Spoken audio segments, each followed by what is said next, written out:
यहाँको इँटा खराब भएको छैन? छैन, यहाँको इँटा खराब भएको अहिलेसम्म। यहाँ धेरै दिन द्वापर कालको यो कुरा हो कि हामी जति इँटाहरू अहिले पनि खराब भएको छैन। 70% मान्छेले नै यहाँको घर बनाएको छ त्यही इँटा खनेर। अब खन्नै दिँदैन पुरातत्व विभागबाट नै रोक लगाइसक्यो। राम्रो लाग्यो। त्यसो संरक्षण हुन्छ अब?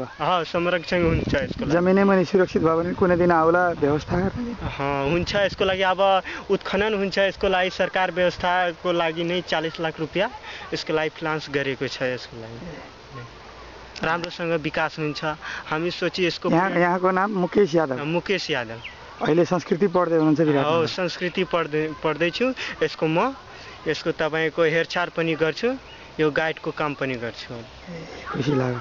अनि तपाईँलाई यहाँ जो आउँछ भेटोस्, धेरै कुरा थाहा पाउँछ। हामी अहिले विराट राजाको दरबार क्षेत्रमा छौँ। यहाँ ऐतिहासिक पोखरीमा छौँ। यहाँबाट दरबार एकदम नजिकै विराट राजाको दरबार यहाँबाट 100 मिटर जति उत्तरमा छ, पर देखिरहेछ। हामी यस दरबार क्षेत्रको बाट उत्खननबाट प्राप्त सामग्रीहरूको संरक्षण गर्ने कमल किशोर यादवजीको घरमा पुगेर भ्रमण गरेर हेरियो र उहाँको छोरा मुकेशजीले सबै कुरा देखाउनु भयो। यो हामी विराट राजाको दरबार भएको क्षेत्र नै हो सबै। अहिले यहाँ यादवहरूको बस्ती छ खास गरिकन।